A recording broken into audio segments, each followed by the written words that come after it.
Super Mario game box. This is the Super Mario game box I make with a waste box.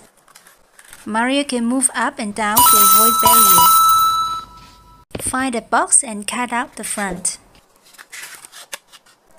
Insert 2 wooden sticks through the box.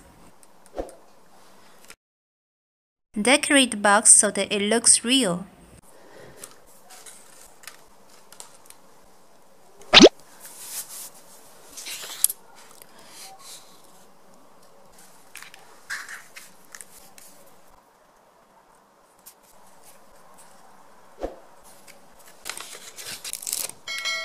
Tape the paper on the wooden stick and roll it into the box.